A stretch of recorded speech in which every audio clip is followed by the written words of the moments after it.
Hello, welcome back to my channel. So today's video is going to be another missing persons case, and it's on the disappearance of Alexis Scott, who went missing from Peoria, Illinois on September 23rd, 2017. Before we get into it, I want to mention a few things. This case is still ongoing, and a lot of the information has not been able to be confirmed to keep the integrity of the investigation. So please keep that in mind as we go through the information. Alexis's mother, April, has been doing everything that she can to keep her case going. She's done various interviews. A lot of my information is coming from the interviews that April did, as well as press conferences done by the Peoria Police Department and local news articles. All of my sources will be linked in the description box below, and remember, I do all of my own research, so if I get something wrong or I forget to add something, please kindly mention that in the comments below. With that being said, let's jump into the case. Alexis Camry Scott was a young mother who was trying to figure her way through life. According to April, her daughter was a young, vibrant, and giddy woman who was full of life and energy. About a year before she went missing, Alexis gave birth to her son, Tevin. She was very happy with where her life was headed. She just had her son, she was with her son's father, and she thought everything was going to be great. But then shortly after that, they ended their relationship, and Alexis was now suddenly jolted off of the path that she originally thought she was going to be on. So being young and a new mom and trying to find herself, she also tried finding new friends to hang out with, but unfortunately, she started hanging out with people who were not exactly the best influence. According to April, Alexis loved people, but she could be a little gullible, and she didn't want this new group of friends to be a bad influence on her, but she didn't want to force her and tell her who she could or couldn't hang out with. She also didn't want to add more stress to Alexis at this time when she was already going through so much. So she supported Alexis as much as she could. At the time of her disappearance, Alexis had black hair that went past her shoulders. Her mom said that she would normally have it pulled into a bun. Unless she was going out, then her mom said that she would normally wear one of her wigs. She was about 5 feet 2 inches tall and weighed between 110 and 115 pounds. There were several different weights and heights on several different articles, but April did clarify in an interview that these are the correct height and weight ranges. She had various tattoos. She had a tattoo on her right shoulder of paw prints. Also on her right shoulder, she had her son's name written in cursive, Tevin Jr. On the left inner arm, she had royalty written in cursive. On her right wrist, she had written in cursive the name Trevin or Trayvon, and then on her left shoulder she had Lily written in cursive as well. She had both ears pierced, her bottom lip pierced, and her nose pierced. It's also mentioned on her NamUs profile that she has stretch marks on her stomach from childbirth. According to her mother, Alexis removed her own dental braces but still had the brackets on her lower teeth. On the night of September 22nd, Alexis and her son and her brother and her mom were all at home, and around 9 p.m., April took Alexis's son and they both went upstairs to go to bed. Alexis and her brother sat on the couch, and her brother recalls that she was messaging with some people on social media and then left the house between 11 and 12. April and Alexis had plans for that Saturday, and so when she realized that Alexis wasn't home that morning, she asked her son if he had seen Alexis, and he said that she left the night before. So April tried calling Alexis a few times during the day, didn't really think anything of it when she couldn't get a hold of her, because she said that sometimes Alexis would do this. She would go out with her friends, and it would be a weekend-long thing, not necessarily just a night or an overnight thing. So she tried to call her and text her a couple more times that day and wasn't too worried when she wasn't able to get a hold of her. She tried calling her on Sunday as well and didn't have any luck then either. She figured if Alexis was going to be gone all weekend, she'd be home on Monday or Tuesday the latest. So when Monday came around and she still hadn't seen Alexis or heard from her, she was starting to get a little worried. By Tuesday, when she still hadn't heard anything, she texted Alexis and said that if she didn't hear from her by the end of the day that she was going to go file a missing persons report. So she figured if Alexis was just out and she was okay, that this message would at least prompt her to reply and respond to her mom. So she sent that text to her and then went to work. And then after work, still hadn't heard anything from her. So she decided she was going to go home and then check to see if she was at home one more time. If she wasn't, she was going to go down to the police station and file a report. On her way home, she decided to stop at the place where one of Alexis's friends worked. When she got there, she asked him if he had seen Alexis. He said that the last time he saw her was Friday night. So April asked him more details on what happened on Friday night. She said that he told her that Alexis, him, and another one of their friends all were hanging out and just driving around and smoking a joint. He said that at some point, one of the friends got tired and wanted to go home. And during that time, Alexis had gotten a text about a party that was going on in the area, and it wasn't too far away from where they were. So she asked if the friend who was driving could drop her off, as well as asking the friends if they wanted to join her. They apparently weren't invited, so they didn't want to go. And according to this friend, he was then dropped off before their other friend brought Alexis to the party. So April asked the friend to contact this friend who was driving to ask him where he dropped Alexis off at. So he calls him as April is standing there with him. And he said that he took Alexis back to their house so she could change and then dropped her off at the party. And it was on the 100 block of Richmond Avenue. And he wasn't exactly sure which house it was. And apparently there was a guy there that Alexis was talking to that was the one that wanted her to come there and said that he had weed to smoke or something along those lines. April asked the friend if he picked Alexis up from the party, and he said no. So with this information, April goes home and there's still no sign of Alexis. So she asked her son about what the guy had told her about bringing Alexis back to their house before bringing her to the party.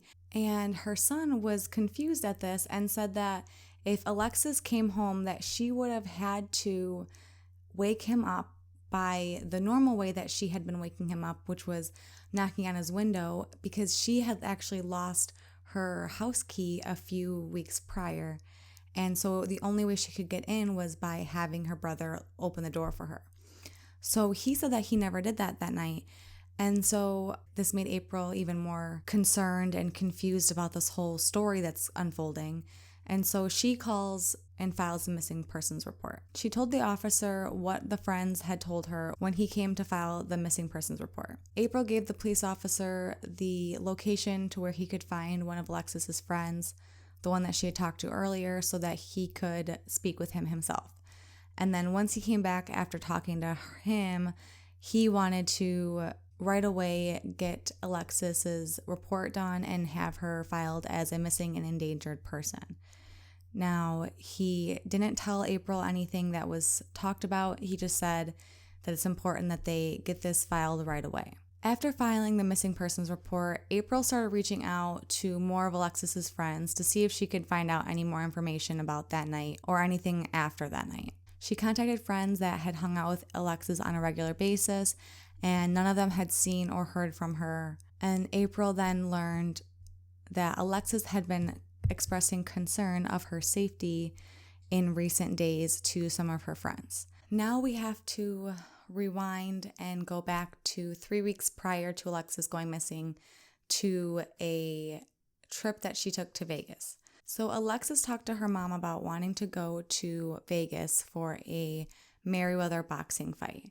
April told her daughter that she did not think this was a good idea. She did not think this was a good environment for her daughter to be in. She knew that Alexis wasn't hanging out with the best people and the best influences, and she just didn't think it was a good idea. So Alexis met a man prior to this that told her that he was a promoter and a recruiter for women for modeling and for backup dancing. From the information gathered, Alexis was under the impression that she was going to Vegas. For the real reason that she was going to Vegas was so that she can be what she would describe as an escort or eye candy for guys at a bachelor party. So, like I said, April was not okay with Alexis going, but Alexis decided to just go anyways. And so April couldn't stop her. Alexis's new friend was supposedly buying the tickets for her. And this was the man that is the promoter. This man apparently bought Alexis and her friend plane tickets to Vegas so that they could be escorts for this party. So when Alexis got there, she was posting some things on Facebook, but then that was it. April tried calling her several times while she was there and was unsuccessful in getting a hold of her. A few different times though, either her girlfriend who she went to Vegas with would answer and say that Alexis was busy or make up some sort of excuse, or a man would answer the phone and say that she had the wrong number and that Alexis wasn't there. So obviously April was concerned about this, and she had no way of getting hold of her daughter, who was halfway across the country when she wasn't even supposed to go there in the first place. And then she was even more scared when Alexis didn't make her scheduled flight home on that following Monday. She was only supposed to be there for a few days. So April was obviously concerned.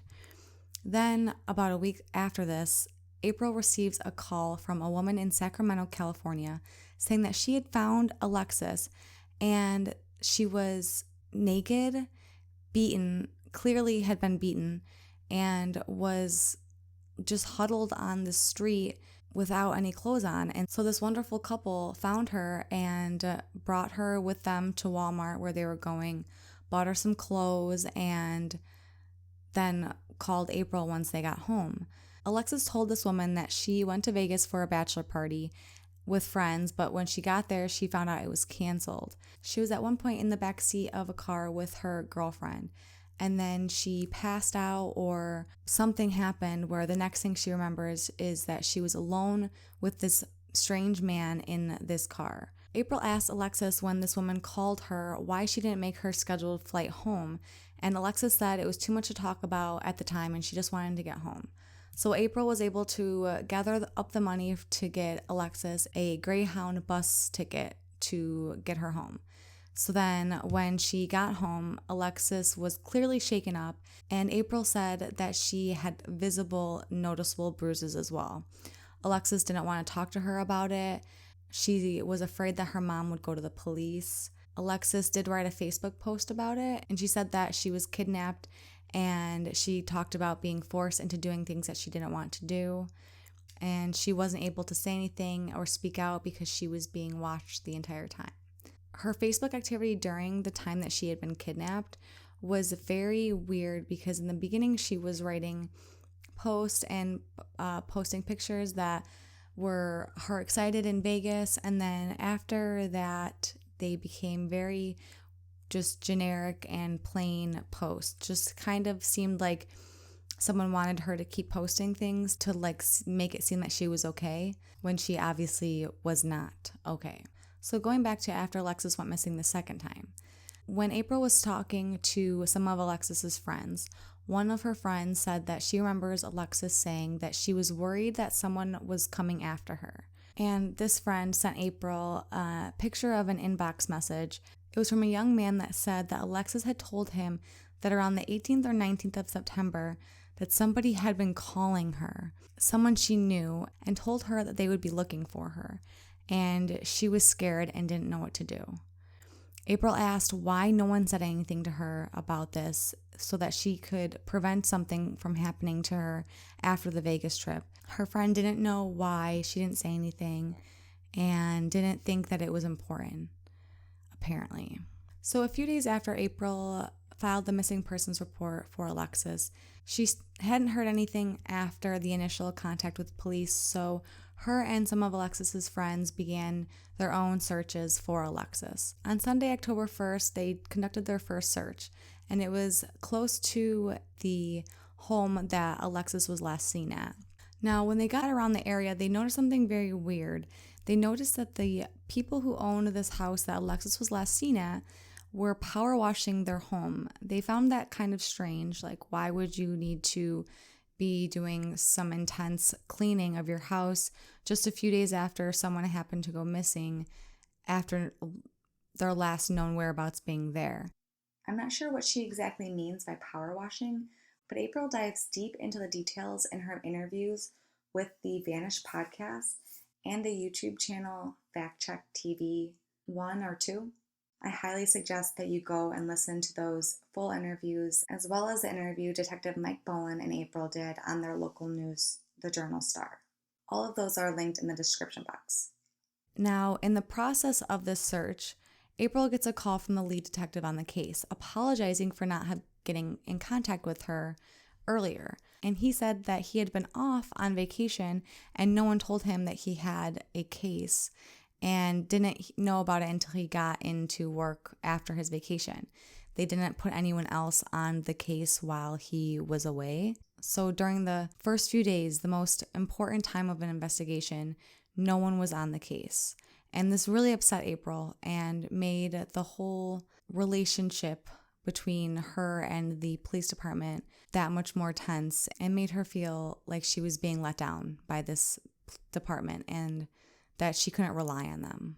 The search party also found that within 13 to 14 hours into this party, the residents of the home wanted a washer and dryer removed from the residence. The person who requested the removal offered cash so that the washer and dryer could be removed as fast as possible.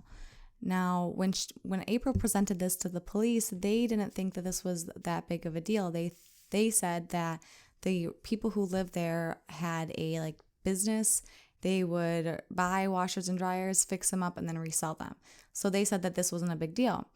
However, with all of the other circumstances to this, it seems awfully convenient, awfully fishy that you're power washing your home the next weekend, and that day that someone is last seen at your home, you quickly need a washer and dryer removed as soon as possible. On October 11, 2017, a taxi driver came forward and said that she was the one who brought Alexis to that party that night. She said she knew Alexis because Alexis often went to her because she felt like she could trust this woman. She said she brought Alexis to this location around 4 or 4:30 in the morning, and Alexis said that she wouldn't be there long, maybe about an hour, because she needed to get home to her son. There were 12 people at this party, and almost all of them have conflicting statements on when Alexis left. When April asked a young man on social media when Alexis left, he said that she left walking down the road one way. The second time he was asked about it, he said that she walked down the road the opposite direction. And then he said that he didn't know when she left because he didn't see her because he was in the backyard. So 3 different statements from one person. Then there were a few girls that were there who said that they saw Alexis when they got there, and then they went to a liquor store, and then they came back and she was still there, and that they never saw her leave, or they didn't know when she left, only to then be interviewed another time with more people saying that they saw her leave in a blue Impala. According to another young man, she left around 5 or 5:30. According to another woman, she saw Alexis sitting on the porch at around 6 or 7 a.m. waiting for her ride. Another woman said that she was waiting for her own ride when a car pulled up that she thought was her taxi or Uber. And when she got to the car, she realized it wasn't hers, and she walked back to where everyone was gathered. She said that she saw Alexis walk up to this car, supposedly, but she never saw the driver because of how tinted the windows were. They said they weren't exactly sure if it was an Impala or something similar to that. April said that Alexis's former boyfriend drove a car that seemed to fit this description. She remembered earlier in the summer him getting a new car finally after he had gotten into a car accident. But he had moved to Joliet at this point already, and Joliet's about a 2-hour drive from Peoria, so she doesn't believe that he had anything to do with it. Some of the men at the party had family members who were also at the party who drove a blue Impala with tinted windows. And there are also just a lot of dark colored Impalas or cars that are like that with tinted windows. So they weren't exactly able to, at this point, pinpoint whose car that may have been. A young woman came forward and said that she was on the Greyhound bus ride with Alexis when Alexis was coming home from Vegas.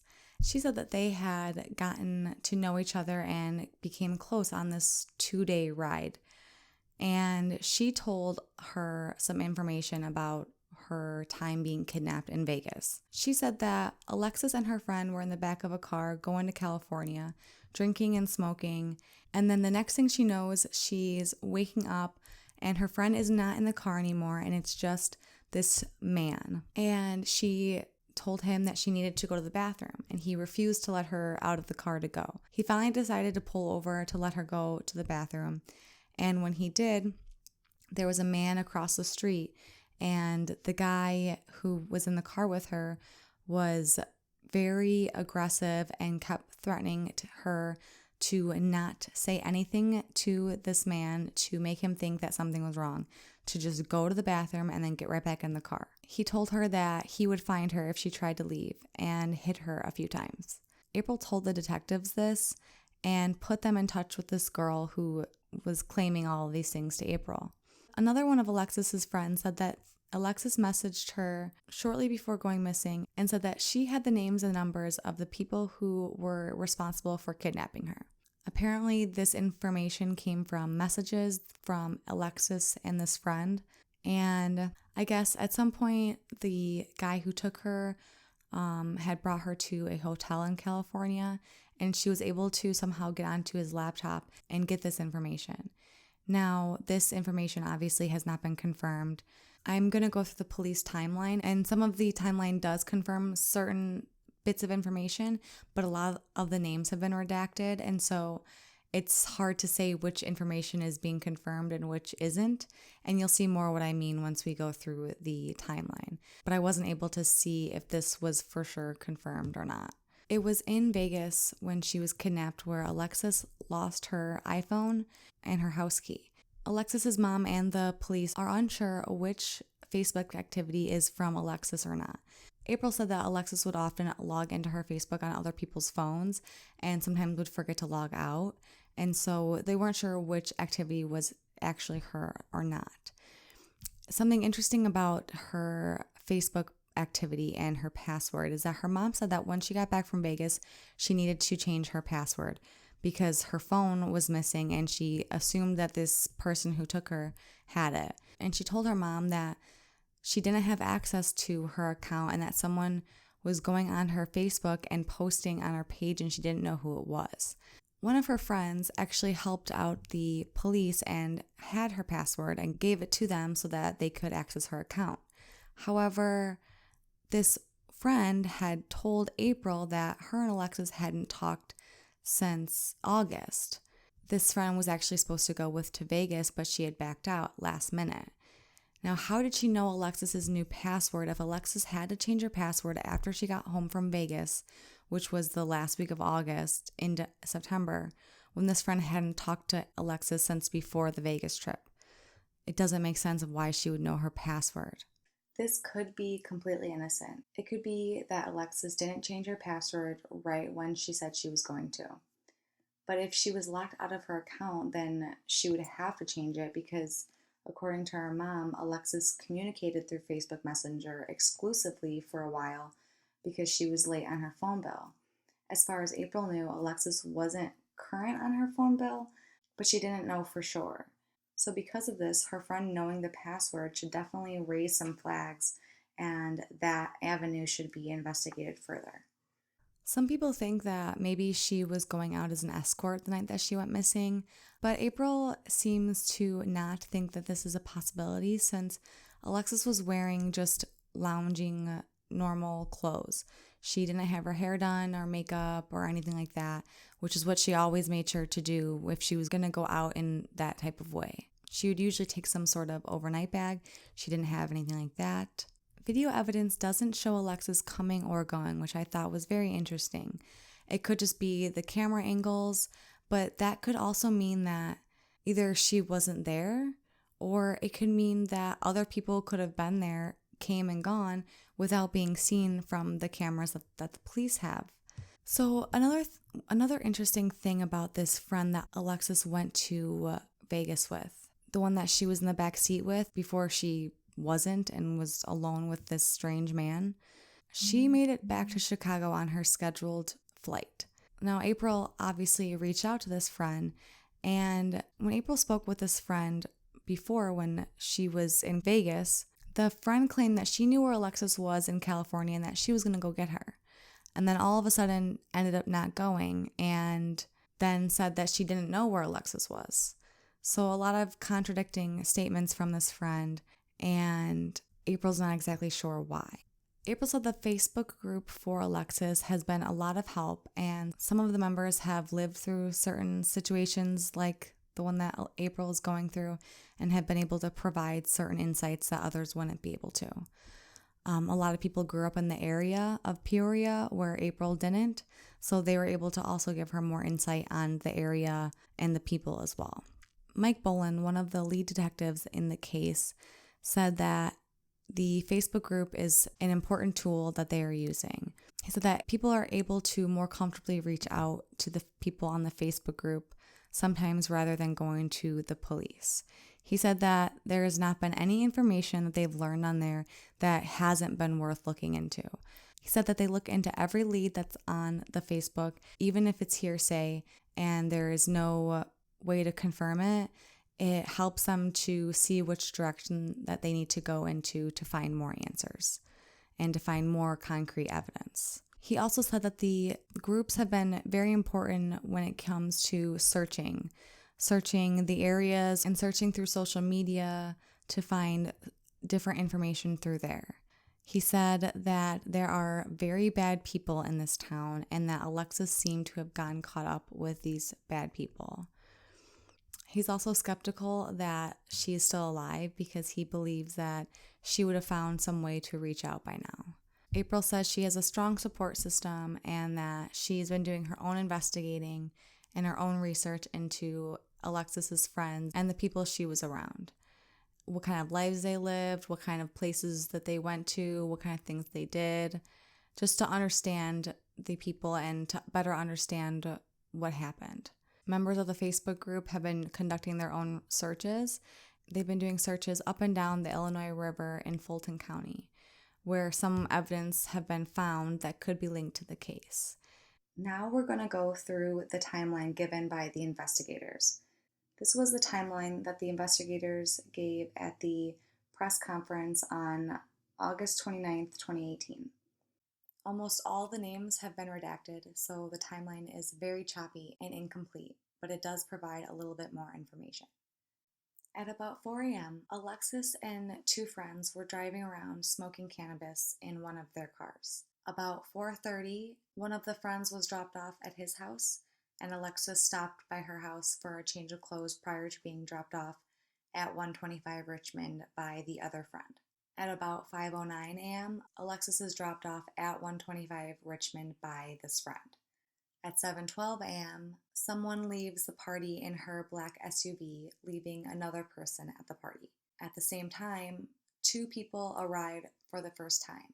After a short time, they leave to go to the liquor store, but then return at approximately 7:34 and parked across the street from 125 Richmond.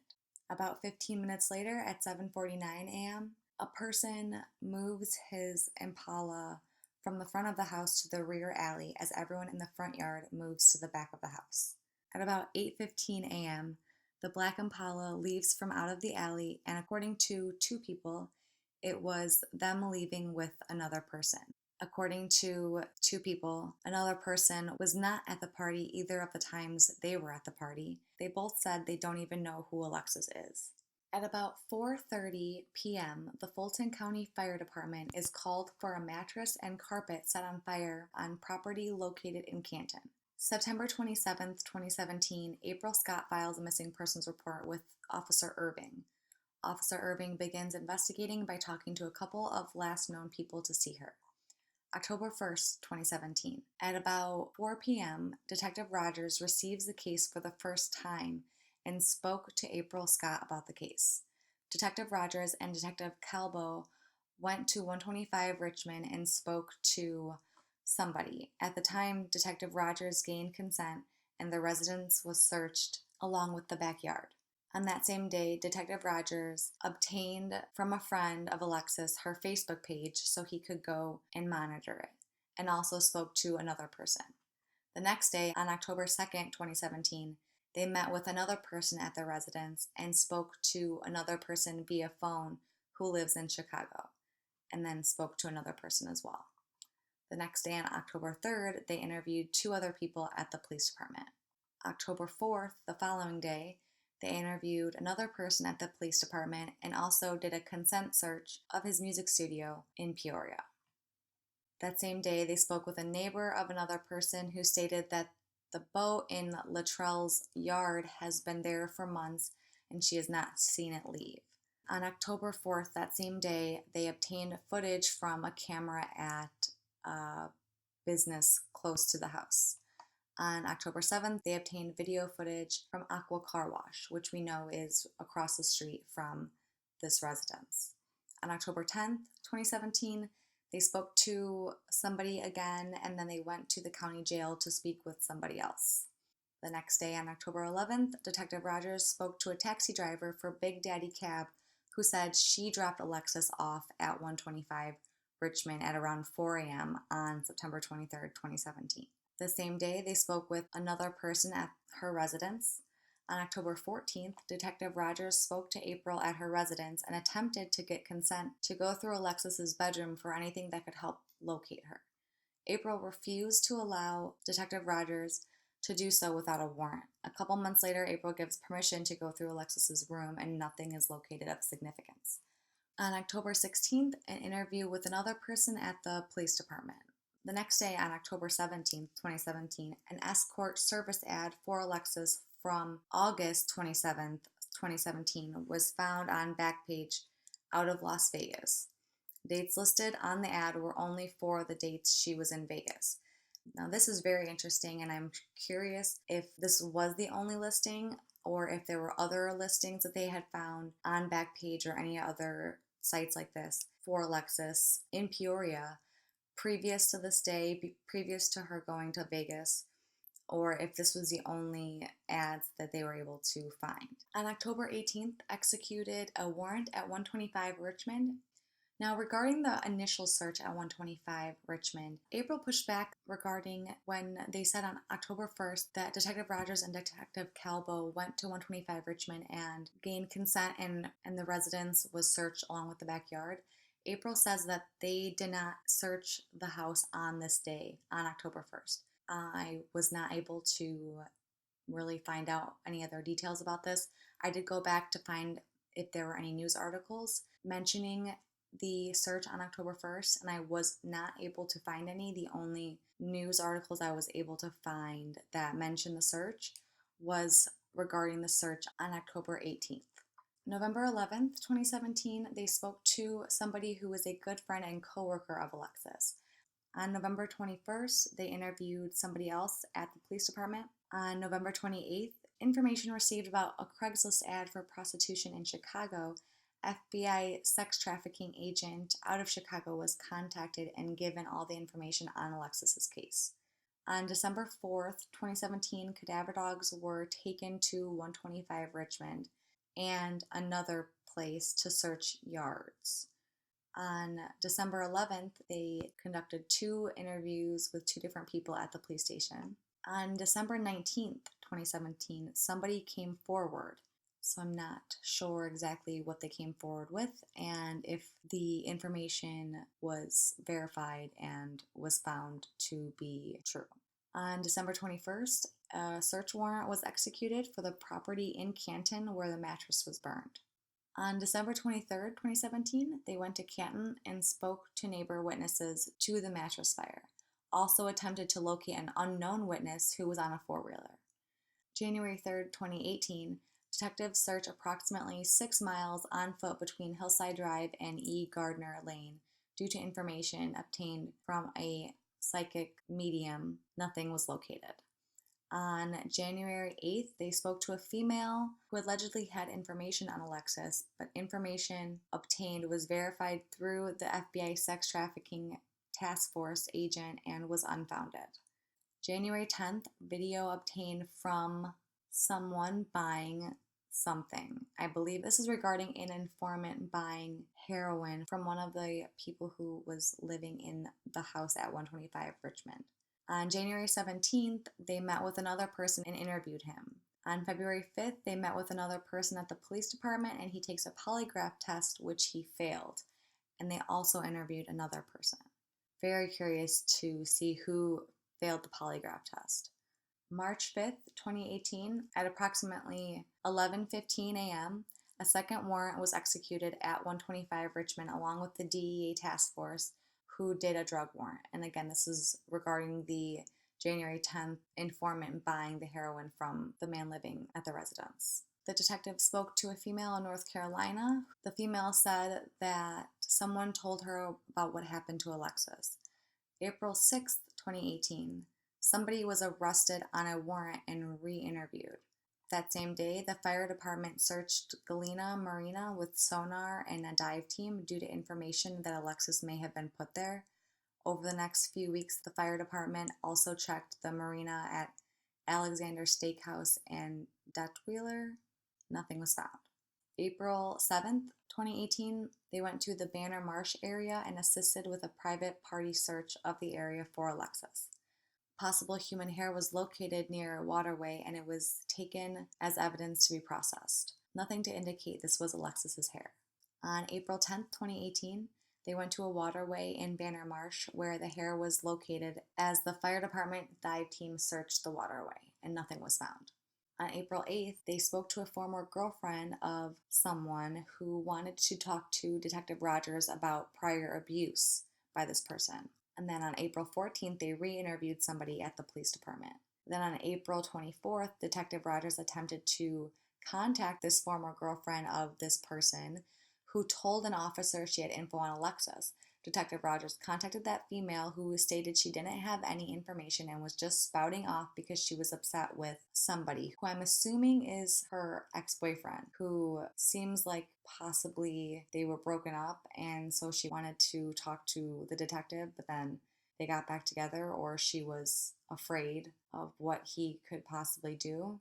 This is just my theory. This is just me speculating. That same day, they were informed of a male from California attempting to get money from April for information on Alexis. A warrant was obtained for this person's Facebook information so he could be identified, and it turned out to be a scam. On April 25th, someone was interviewed, as well as April 30th at the police department. May 7th, 2018, Detective Rogers went to Lower Bradley Park and met with a private party search crew who located something in the creek, and those items were collected for evidence. 2 days later, on May 9th, 2018, they spoke with somebody at the Peoria County Jail. On May 20th, someone was interviewed by Lieutenant Boland at the police department. On June 9th, 2018, detectives, along with the Peoria County Search and Rescue Team, searched several acres in the area around Wheeler Road and Light Body Road in Glassford, and nothing was found. On June 12th, 2018, they spoke with somebody who allegedly rented something. On June 20th, they spoke to a former girlfriend of another person at the Peoria County Jail who had possible information on Alexis. Information given was hearsay, and she mentioned another person who she heard was at the party on September 23rd, 2017, when Alexis went missing. On July 23rd, 2018, the detectives met with this person who denied being at the party or having any knowledge of Alexis or her whereabouts. July 25th, 2018, they received a tip from Crime Stoppers that Alexis was seen in Missouri at a gas station. After investigating that tip, it was unfounded. On August 6th, 2018, someone came forward with information on a person who told someone else that she had knowledge of Alexis's whereabouts. On August 15th, they followed up on that information received from an individual in East Peoria regarding possibly seeing Alexis, and that information was unfounded. On August 20th, Detective Rogers located and interviewed the female who someone had mentioned had knowledge of Alexis's whereabouts. The female denies ever saying that she knew anything and denies knowing Alexis or any of the people at the party. On August 27th, the detective searched an area along the Dickinson Run Creek, Kickapoo Creek, located near Dickinson Cemetery based on information received from a median psychic. Nothing was found.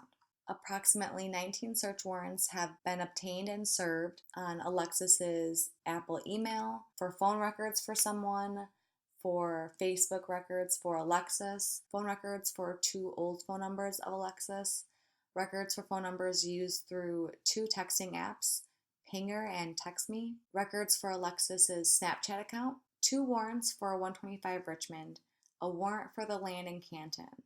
And it seems like every person who was at the party that night or morning has been interviewed. Investigators confirmed that a mattress and a carpet from the house at 125 West Richmond were burned the day after she went missing. Lieutenant Mike Bullen says people who attended the party at the house are key witnesses. We have the players involved in the case, and we're pretty confident that the people that are involved in her disappearance, whether she is still alive or if she isn't, is stemming from that party and the people involved.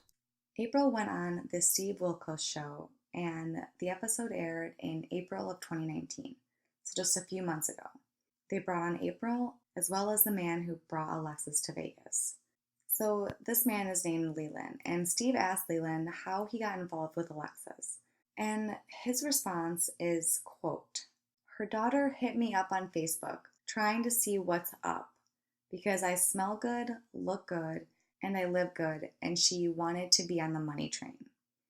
Obviously, me saying it does not give you the full context, so I highly recommend you go check that show out. I will also have that linked in the description box below. Instead of me just telling you what he said, I definitely recommend that. But I will go through a lot of his answers to the questions that he was asked. He said that she came to his studio one time. He says she brought a young girl with her that looked underage, so he asked her for her ID and it said that she was 20. But he didn't want anything to do with her, allegedly, and would hit Alexis up another time. Another time him and Alexis spoke, I'm not sure exactly the details, if this was on Facebook Messenger and who messaged who first and what the context was, but he said that she hit him up after this, bragging about how much money she makes prostituting, and said she makes $3,000 a day. And then allegedly she was asking him if he could get her a hotel room, and he said no, all we need is dancers to go on tour with and sell merchandise, and asked her if she wanted to do that, and she said no. So he said he didn't have any use for her. So then regarding the Vegas trip, he claims that he booked a stripper for a bachelor party, and she said she wanted to bring her friend. And Leland said that she can bring her friend as long as the friend buys her own ticket. He claims he'll show April and the whole world his inbox messages of him telling Alexis that she had to buy her own ticket if she wanted to go. She apparently said to him that she didn't have a debit card, and they agreed that he would buy the ticket for her if she paid him in cash for the ticket once she got to Vegas. But apparently when she got there, she had forgot to bring the money or something and didn't have it, according to Leland. I think I believe Leland when he says that he could show everyone these messages with Alexis saying that she had to buy her own ticket. But I think when it comes to the rest of the things that he's claiming, I don't think that if we were to see the messages, it would be going down the same way that he says. But that's my opinion. I don't know why she would be reaching out to him if she was uninterested, allegedly, in what he had to offer, as just going around on tour with him and selling merchandise. But with his story, with Alexis saying that she makes $3,000 a day, I don't see why she would be reaching out to him for anything, especially not to be getting her a hotel room, which is what he said that she reached out to him for. Again, not sure what the context was because he doesn't give much detail at all in his answers, but that doesn't really make sense to me that she would reach out to him if she's making that much money on her own. When Steve asked if he saw her in Vegas, Leland said yes, and that her and her friend actually stayed at his house, and that he didn't even stay at the house, he stayed at his condo. He said that there was a bunch of people at the house, and the next morning one of the guys said that he was missing $500 from his wallet and was apparently blaming Alexis. He said that the guy probably forgot that he spent the money and that there was a lot of gambling and stuff, so he probably just spent it and forgot. But even so, he claims that he bought both Alexis and her friends plane tickets to go home the next day. He says they went out that night and then Alexis texted her friend and said that she was in Sacramento. That's literally the only details he gives. They went out that night and then Alexis texted her friend. Doesn't say when they went out, where they went out, how they got separated, when she texted her, what the timeline of that was. None of that. No detail. He was saying that he couldn't wait for her to get back and that he had stuff to do on Tuesday and he couldn't wait around, so they left.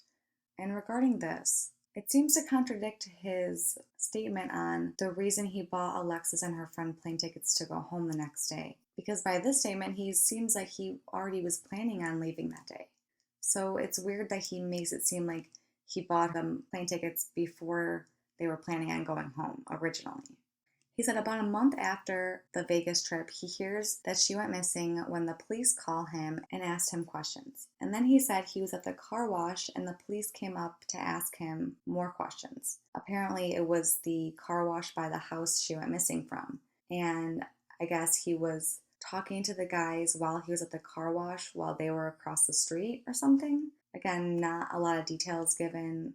So Steve gives him a lie detector test, and the questions that he asked were, did you participate in any way in Alexis's disappearance from Las Vegas? He was asked, did you participate in any way in Alexis's disappearance from Peoria?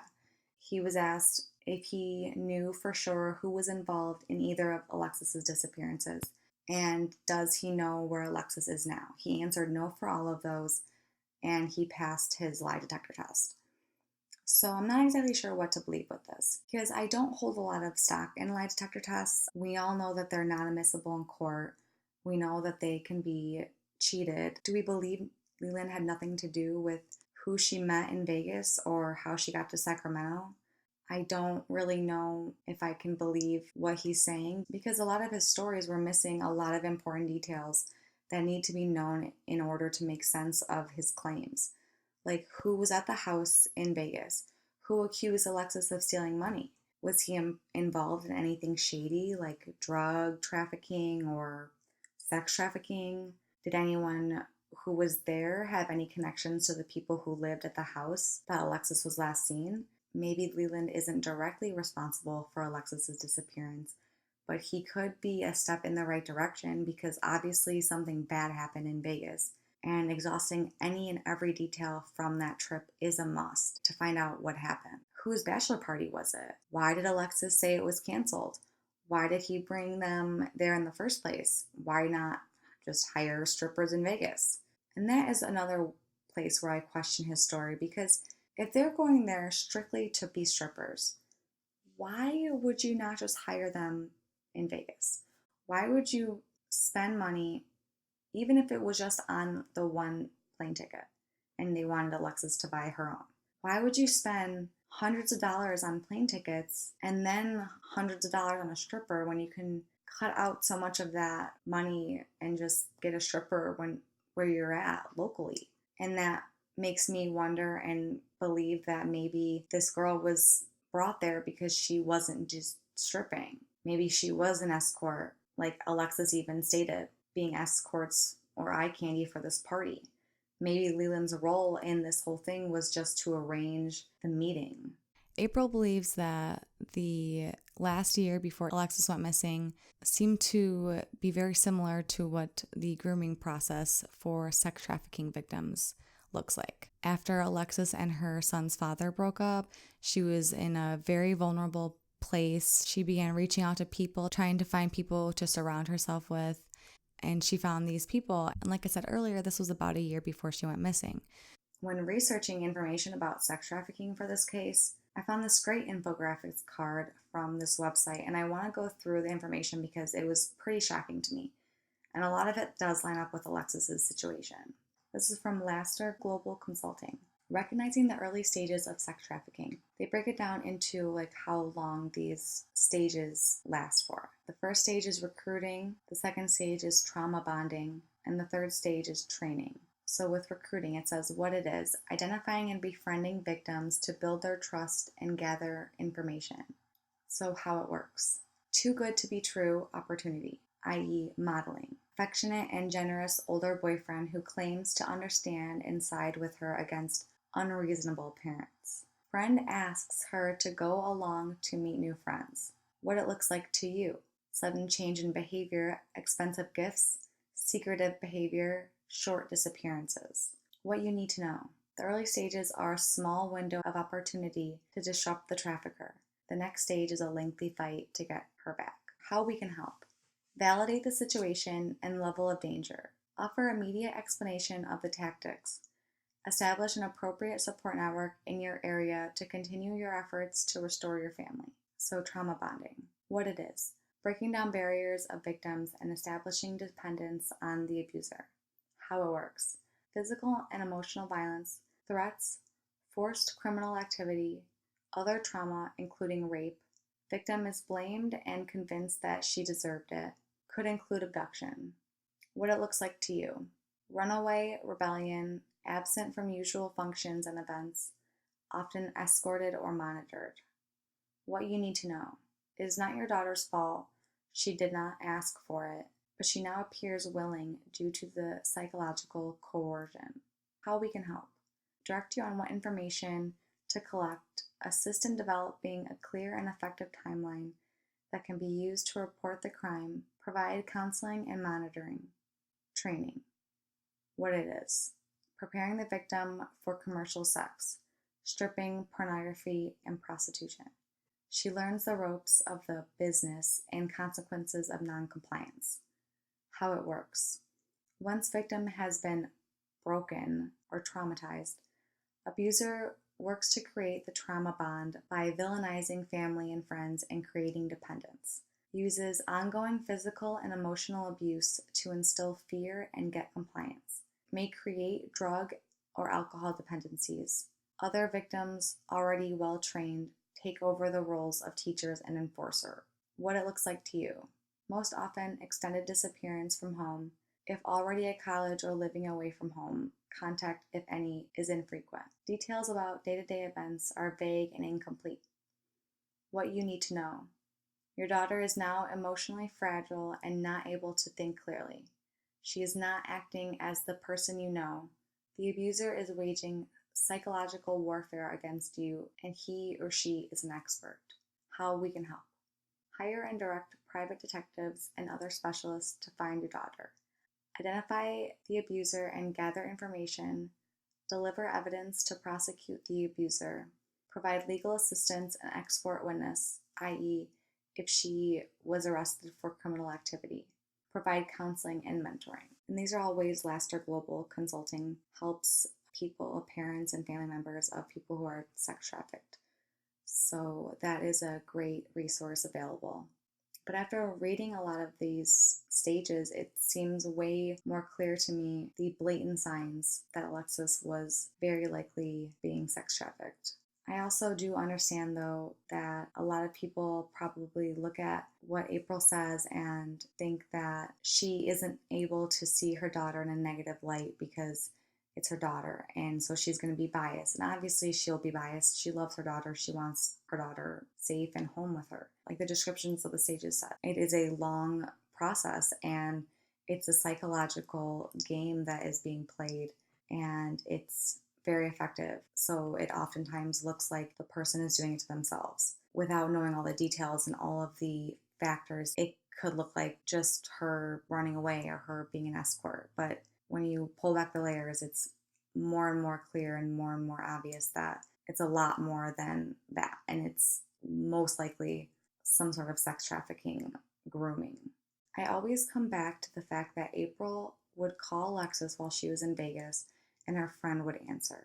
And then a man who said that she had the wrong number. This doesn't make any sense. I cannot find a alternative explanation for this. And it really solidifies it for me that it was very likely sex trafficking, because how did Alexis call her friend and tell her she was in Sacramento, according to Leland, but then her friend somehow end up having her phone for her to answer it when April's calling her daughter? And then for it to go from her friend having the phone to a man having it, I feel like that makes the whole Alexis was just out there being an escort in Vegas, like, just doesn't make any sense. That whole thing falls apart with her being unable to access her phone. And then for Leland to say that she called her friend or texted her friend or whatever and said that she was in Sacramento, literally proves to me, in my opinion, that she had something to do with it, this friend. And then, of course, Leland had to have something to do with it because he was the whole reason why these girls were going. So, in the police timeline, they mention finding the Backpage ads for Alexis while she was in Vegas. I'm curious as if they've been able to find out if anyone responded to the ads. I'm curious as if they were able to gain any more information from those ads to find out who she met in Vegas. I'm also very curious if there are any more ads on Backpage or any other websites like that, like Craigslist or anything, for any other nights, especially obviously the night that she went missing. I am not sure. I don't know if Alexis is still alive. I don't know if the blood or any of Alexis's DNA was found on that mattress or any of the other burn materials. Police are likely not going to release that information at this point to keep the integrity of the investigation. It seems awfully suspicious that those items were burned and there was blood on them and that they were items from that house. And it happened later that day that Alexis was last seen. Tell me what you think may have happened to Alexis in the comments below. Do you think that something happened to her the night at the party? Do you think the people who took her before were responsible for her going missing the second time? Do you think that maybe it was just a coincidence and something, maybe an accidental overdose or something happened? At this point, it's really hard to say who was involved and to what extent. I do think that this case will be solved. There has been more information that has come forward recently, and I think that it's just a matter of time before this case is solved. I really hope so for April and the rest of Alexis's family, her son that hasn't seen his mom in over 2 years, longer than the time that he had to spend with her, which was only a year before she went missing. It's a very sad case. This young person is either in a terrible condition and being forced to do things that she doesn't want to do, or her life has been cut short. Either way, it is a tragedy, and either way, I hope that the truth will come out and her family can have closure. At the time she was last seen, Alexis was wearing blue jeans, a half shirt, and a pink jacket. Anyone with information on Alexis's whereabouts or her disappearance is urged to call the Peoria Police Department at 309-673-4521. You can also leave an anonymous tip at Crime Stoppers at 309-673-9000 or on the Alexis Scott Facebook page. All of these will be linked in the description below. So with that, I am going to go. Again, leave any theories or any information that I may have missed in the comments below. Make sure you hit the subscribe button and you hit the bell so that you're notified the next time I drop a video, and I'll see you in the next one. Bye.